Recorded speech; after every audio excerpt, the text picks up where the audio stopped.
Welcome back to my YouTube channel.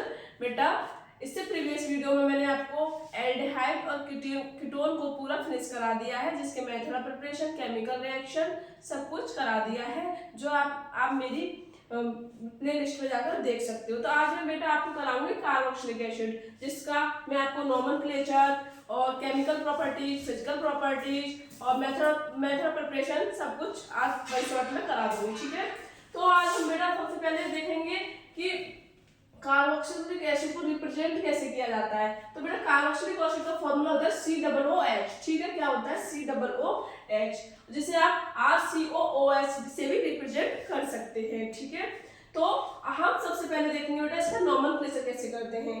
तो अगर बेटा सेकेंडरी सफिक्स है ना, तो उसके लिए आप ओइक एसिड यूज करेंगे। क्या? ओइक एसिड और कार्बोक्सिलिक एसिड। ठीक है, तो सेकेंडरी प्रीफिक्स के लिए क्या यूज करोगे? Carboxy acid. ठीक है, तो आप ये कंपाउंड दे रखा है, जिसका आपको IUPAC name, right the IUPAC name of the compound. तो देखो यहाँ पर आपका फंक्शनल ग्रुप है, तो यहाँ से आप नंबरिंग स्टार्ट करोगे। 1 2 3 3 पर बेटा क्या लगाया हुआ है? हाइड्रोक्सी ग्रुप लगाया हुआ है। तो कितने कार्बन है? पहले आप बेटा वर्ड रूट देखते हो, जिसमें आप नंबर ऑफ कार्बन देखते हो।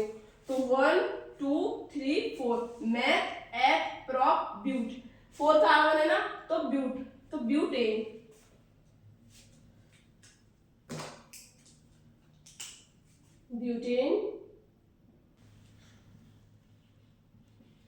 ठीक है, और बेटा सब यहाँ पर 3 नंबर पर क्या है? Carboxy group. तो 3 पर क्या है? 3 प्रीफिक्स है ना, ये तो 3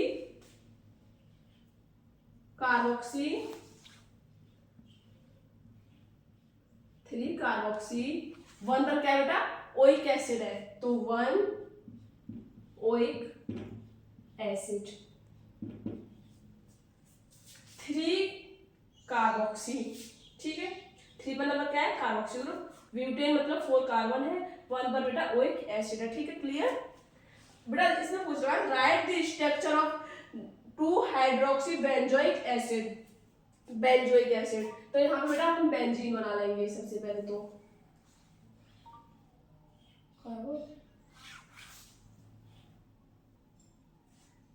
बेंजीन बना लेंगे। ठीक है, मेरा फोन दोबारा तो समझा नहीं थे, बेंजीन बना लेंगे। ठीक है बेटा, तो सबसे पहले हम यहाँ पर बेंजीन बना लेंगे। बेंजीन पर क्या है बेटा?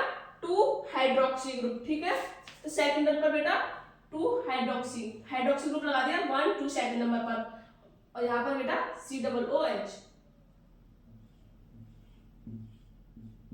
तो 2 हाइड्रोक्सी बेंजोइक एसिड। ठीक है, क्लियर? आप इसे नोट कीजिए, मैं आपको कंटिन्यू कराती हूँ। हम बात करते हैं आपके method of preparation of carboxylic acid के बारे में। ठीक है, तो बेटा सबसे पहले इसमें आता है ऑक्सीडेशन ऑफ एल्कोहल। तो जिसमें मैंने आपको इससे प्रीवियस वीडियो में समझाया है कि 1 डिग्री अल्कोहल पहले आपके एल्डिहाइड में होता है, फिर एल्डिहाइड के बाद आपके कार्बोक्सिलिक एसिड में कन्वर्ट हो जाता है। तो ये 1 डिग्री अल्कोहल को आप KMnO4 K2Cr2O7 की प्रेजेंस में रिएक्शन कराते हैं। तो पहले वो आपको क्या देगा बेटा? एल्डिहाइड देगा। एल्डिहाइड के बाद वो कन्वर्ट हो जाता है बेटा आपके कार्बोक्सिलिक एसिड में।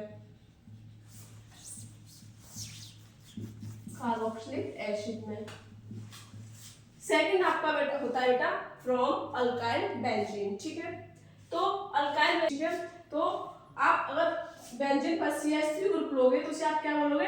टोल्यूम। और इसकी रिएक्शन आप KMnO4 और KOH की प्रेजेंस में कराओगे तो आपको COO नेगेटिव और K पॉजिटिव मिल जाएगा।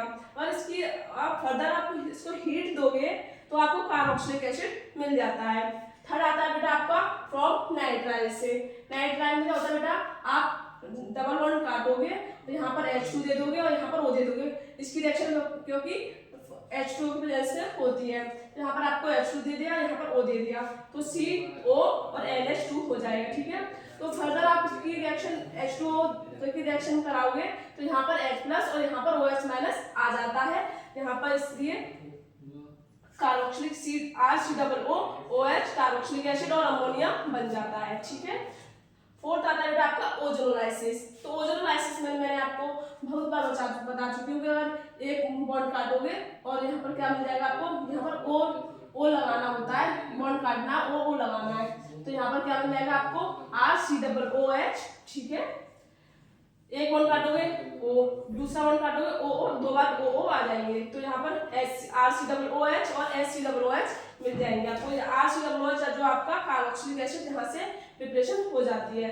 फिर आता है बेटा आपका असाइल क्लोराइड से, तो आपको असाइल क्लोराइड रिएक्शन में कुछ नहीं, बस आपको क्लोरीन निकालना है, यहाँ पर OH लगाना है। ये रिएक्शन आपकी H2O की प्रेजेंस में होती है, ठीक है।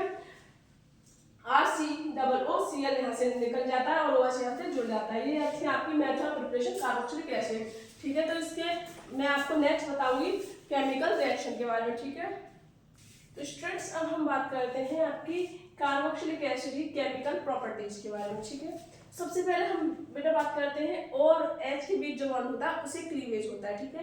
तो क्या क्लीवेज ऑफ RCOOH बॉन्ड, तो यहाँ पर O और H के बीच जो बॉन्ड होता है उसका क्लीवेज होता है, उसी के बारे में हम इसमें डिस्कस करेंगे। तो सबसे पहले हम देखते हैं एसिडिटी। जब O और H के बीच से H यहाँ से लिबरेट आउट हो जाता है तो O पर बेटा नेगेटिव चार्ज आ जाता है, जिससे आप एनाइन बोलते हो, ठीक है। तो एसिडिटी का ऑर्डर क्या होता है, एसिडिटी का ऑर्डर बेटा, एसिडिटी जो है वो डायरेक्टली प्रोपोर्शनल होती है एनाइन ऑर्डर के, और डायरेक्टली प्रोपोर्शनल होती है -I और -M के, और इनवर्सली प्रोपोर्शनल होती है +M +I और +M के, ठीक है। तो जब यहाँ से O और H का बॉन्ड टूट जाता है तो यहाँ से जो H है वो लिबरेट आउट हो जाती है, तो Na जो है वो यहाँ पर O पर आकर जुड़ जाती है, RCOONA और H2 बन जाता है, ठीक है। तो RCOONA, ठीक है। तो हम सेकंड बेटा बात करते हैं, यहाँ पर तो O और H के बीच वाला जो बॉन्ड था वो उसका क्लीवेज हो रहा था। यहाँ बात करेंगे हम O और OH वाला पूरा ही बॉन्ड का क्लीवेज हो जाता है, यहाँ से हो जाता है इसमें, यहाँ से पूरा बॉन्ड जो है OH वाला वो उससे क्लीवेज होता है बेटा। इसमें हम 2 मॉलिक्यूल लेते हैं, ठीक है।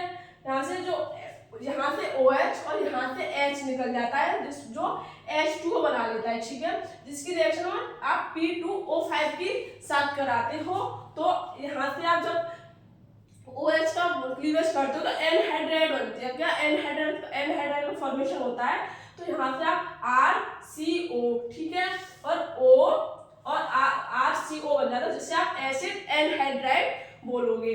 तो थर्ड आता है आपका बेटा एस्ट्रिफिकेशन। तो एस्ट्रिफिकेशन में बेटा O और H वाला बॉन्ड और OH वाला बॉन्ड दोनों को साथ में मिलकर क्लीवेज होता है। यहाँ पर H वाला बॉन्ड का O और H वाला बॉन्ड का फॉर्म क्लीवेज हो गया, यहाँ पर पूरा O और H वाला बॉन्ड का फॉर्म क्लीवेज हो गया। तो यहाँ पर बेटा RCOOR बनेगा, जिससे आप एस्टर बोलोगे, और यहाँ से H2O भी निकल जाता है। फोर्थ आता है बेटा आपका रिएक्शन विद NH3, जिसे आप एमोनिया बोलते हो। तो जब आप कार्बोक्सिलिक एसिड की रिएक्शन अमोनिया के साथ कराते हो, NH3 के साथ कराते हो, तो बेटा यहाँ पर आपको RCO नेगेटिव और NH4 पॉजिटिव मिलता है, जिसे आप अगर H2O, जहाँ से आप H2O बाहर निकाल देते हो तो बेटा आपकी एमाइड की फॉर्मेशन होती है RCONH2। जो NH2 है वो आप एमाइड का सिंबल दिखाता है, जिसे आप एमाइड बोलते हो बेटा। इसी के साथ आपका aldehyde, ketone and carboxylic acid का जो लेक्चर है वो फिनिश करते हैं। तो थैंक यू सो मच।